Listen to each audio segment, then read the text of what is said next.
Hey guys, how's it going? Hanging out here at the office today, as you can see. Found this random little back road. It's just off a main road, but it's got a bit of shade and it's kind of warm out today, so I thought park in the shade and make a little video for you. Today I'm going to talk about some pros and cons that I've found so far about living the van life. I'll start with the cons because I think it's always good to end on something positive.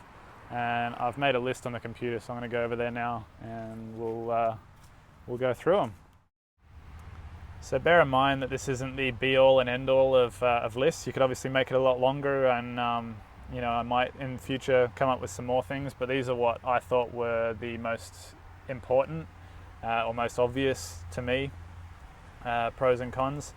And yeah, like I said, I'll start with the cons. So the most popular or the most common question that I seem to get is about toilet, shower and laundry. And yeah, it is a con. You can't, you don't have your own toilet and shower and your washing machine, and you have to find them. But it's not really the end of the world especially toilets. They're easy to find. There's toilets everywhere. And showers, a little bit more difficult, but there are ways around that. You've got some service stations have showers. You've got beaches in the summer. Obviously you can go to the beach and they've got freshwater showers at the beach. And you've got friends, and the biggest, most convenient one I'd say would be get a gym membership. And then you got laundry. That one's kind of more difficult, but not as important because you can go a couple of weeks without laundry. Most people have got enough clothes to last a couple of weeks, and there are laundrettes around, you can use them, so it's not really that big of a deal. Something that I thought of that not many people seem to talk about is getting sick.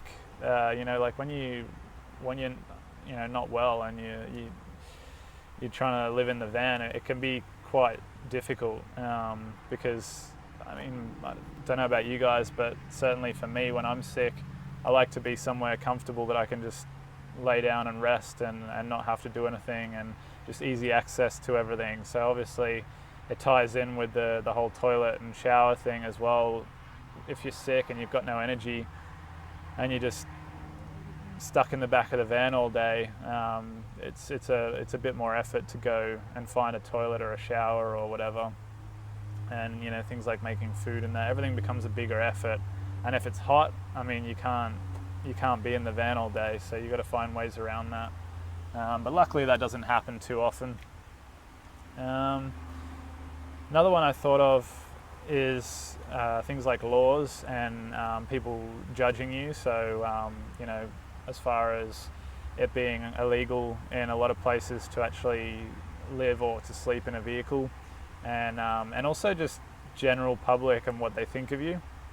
These things are only really an issue though if you let it be an issue to yourself, and I think most van dwellers will kind of testify that at the start you do kind of worry what other people think, but after a while you just realize it doesn't matter. Like, as long as you're doing what you want to do and you're having fun, it doesn't matter what other people think. And something that I saw another YouTuber say, I think it was Into the Mystery 13. He's got some good videos, so you should check him out if you get a chance. But yeah, something that he said is like he went through the same thought process and got to the point where he realized that he was actually proud, to be in his van. He's proud of his van, and I have the same feeling with my van. I thought about it for a while, and I just thought, no, I'm actually proud of my van. I made it. It's mine. I've got everything that I own in it, and it's my house. I'm proud of it. So what everyone else thinks, right?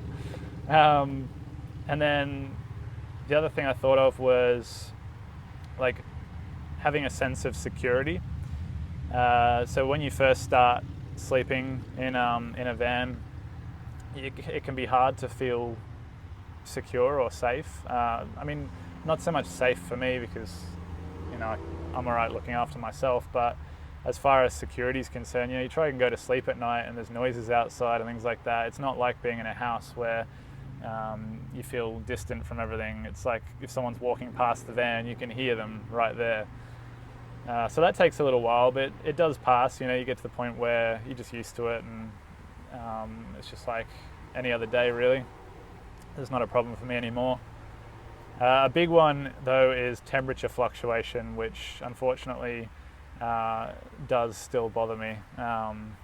I find that in a van, because they're not as insulated as a house and the space is smaller, and they're more exposed to the elements, when it's hot, it's really hot. When it's cold, it's really cold. You can get around that with fans and heaters and things like that, but it still is more of an issue than it would be in a house.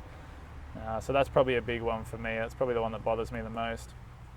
And then the last one I thought of was, you know, sometimes you might have to move if something happens or an area is unsafe. You know, if there's something going on that outside the van or something, or if you get told to move on, it can disrupt your day or your sleep, or if you're in the middle of cooking something and you feel like you've got to move. I mean, it's pretty inconvenient. But luckily that doesn't seem to happen very often. I've only really moved on a couple of times, and it's mainly just in areas that I didn't feel were kind of safe or secure enough and I couldn't relax in. And normally you get a gut feeling with that, and that's a big tip I'd say, is go with your gut feeling, you know, your intuition, because it's nearly always right, and people don't seem to listen to their gut so much, but I always listen to my gut, always listen to my intuition, because it always proves to be right. And whenever I don't listen to it, I regret it later. So if something doesn't feel right, just move on. It's not worth it. All right, cool. Well, I'll do the pros now anyway. So that was all the cons, all the negative stuff, get that out of the way. Now we'll move on to the positives. All right, so first on the list of pros, I've got freedom, because, I mean, any van dweller will tell you, you get an immense feeling of freedom, knowing that you can go anywhere you like and take your whole house with you. You know, you're not tied down to any place or anything, because you move it all with you. So you get this awesome sense of freedom, and that's, you know, that's really one of the biggest positives that I could say as far as van life.